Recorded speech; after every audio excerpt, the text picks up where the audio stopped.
Born and raised in St. Louis, there was no such thing as comedy. Born and raised before there was television, there was only radio. And I thought Bob Hope and Milton Berle was corny. I mean, that was to a different culture pattern. You know, and so I never got. If you was born in New York or Chicago, if you was an adult, you might get to see a Negro comic on the black circuit. But there was no nightclubs in St. Louis except jazz clubs or music clubs or what have you, or blues clubs where people went out to dance. And so humor. And there's a big separation between humor and comedy. Okay. Humor is what we all do.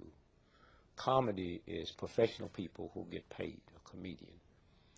The greatest laugh you ever had in your life did not come from professional comedians. It came from friends or relatives. And the difference between humor and comedy is a timing.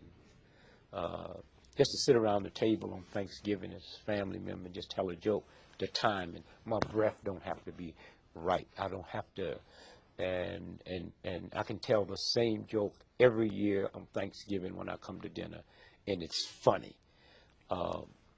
That's humor. What I learned as a child,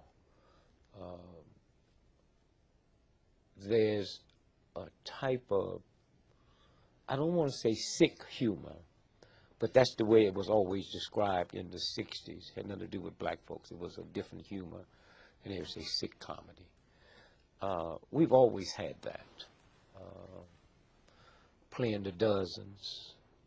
Remember, the mental retardation, even with white folks, not just black folks, it was the mother's fault. And so the dozens was a rhythm that always talked about your mama. And so people would pick on me, like, where's your daddy? Mm-hmm. You know. I see. And then one day I had heard all the little funny things that they said about me that would humiliate me. And I was sitting with a friend of mine. And I said, man, do you know so-and-so, so-and-so? I mean, that was kind of funny what he said when you stop and think about it. For instance, you know, my legs are real little. So a guy would say, man, your legs are so little, you should sue him for non-support. You know, and look, you know, and so one day I took everything that they would say about me and I jumped them. I would start saying it about myself, okay? Everything. And then all at once, the crowd now is over here with me. And once that crowd comes with you, then you can do whatever you want to do. Once the crowd comes on me, and then all of the people who would humiliate you and play the dozens with you, as long as they don't have the crowd. And so I got so good at it that these guys would see me coming, and they would cross over on the other side of the street. Or they would come by my house, you know, and ask my mother, where was I? Because they wanted to kind of like get a little joning thing on. Yes. So I got so good at it. Now, all the way through high school, you know, I was like the master at it. And how did people respond to you when you performed? Oh, when in I the did Chicago first, I went clubs? in. I went in the club, and I see this black comedian. It's the first time I've ever seen a black comedian in my life. Such as anyone we would know? Oh, no. No. It was just named Alan Drew. And remember now, white folks owned the black nightclubs. Yes. Except the one, which was Herman Roberts, was the biggest black nightclub in the world. And so I went in there, and I just said to a friend of mine, Jesus Christ, what a wonderful way to make a living. Jesus, he walked out, and everybody got quiet, and he talked about people's mama and talked about this. And I said, God, man, that's about as close as you can come to pimping and don't get arrested. And I just kept talking about it. And then the next week, I went to this little nightclub. And I lied and told him I was this big comic in from New York. And I paid the guy, you know, $15 to bring me up and introduce me. And God, was I funny. Jesus Christ, was I funny. And then the owners hired me. $5 a night. $5. 3 nights a week, Friday, Saturday, and Sunday. $5 a night. And they said in 2 weeks I started because they had to give the guy 2 weeks notice. So I learned one thing. You know, he took $15 to put me up, and I ended up with his job.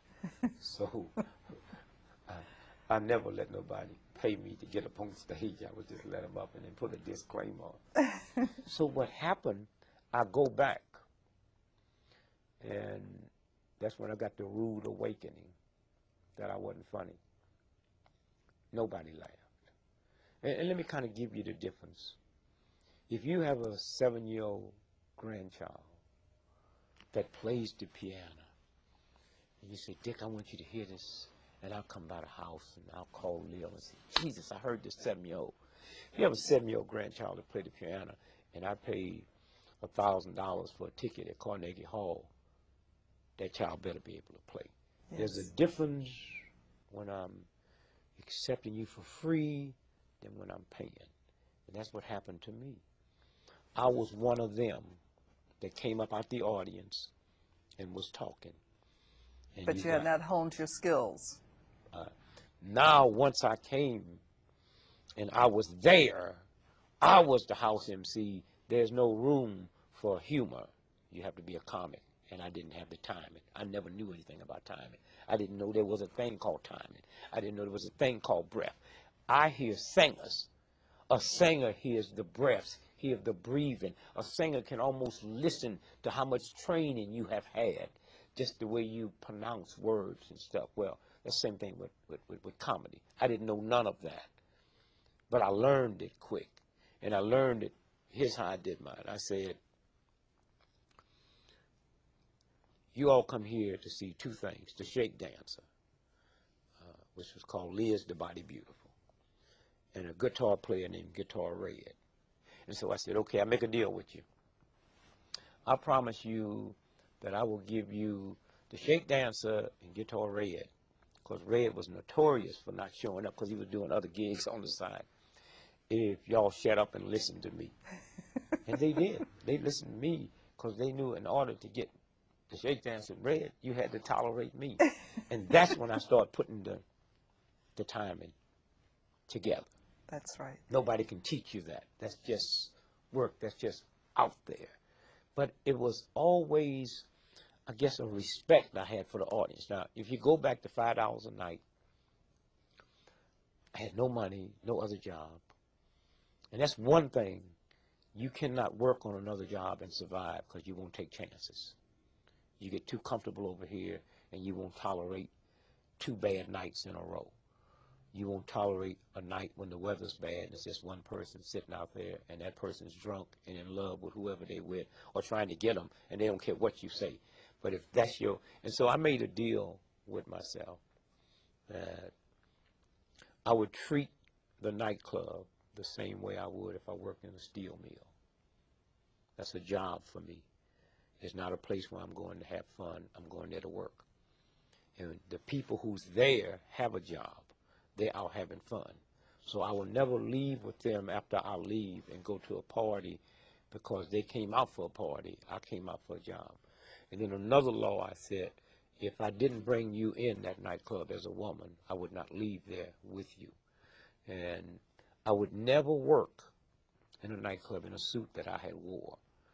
And so if I did 3 shows at that club, I had 3 different suits. And the only thing I used them for was just that.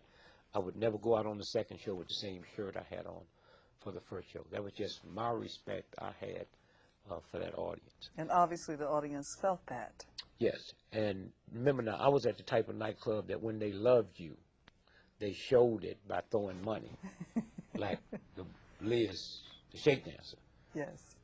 She made $3 a night, but each show, I would literally, the MC, pick up maybe $300 or $400 each show that they would throw up. Guitar Red would get as much as $1,000. Oh. After I became good and shrewd and swift and mean and put it together, they would throw as much as $1,000 up, and I would never pick it up. Oh. I would never. Because, again, you had your rules. Yes. My pay comes, they didn't know how much I was making. Yes, they didn't exactly. know if I was making, or if I was part owner. But I would never stoop over to pick up the money that anyone would throw up.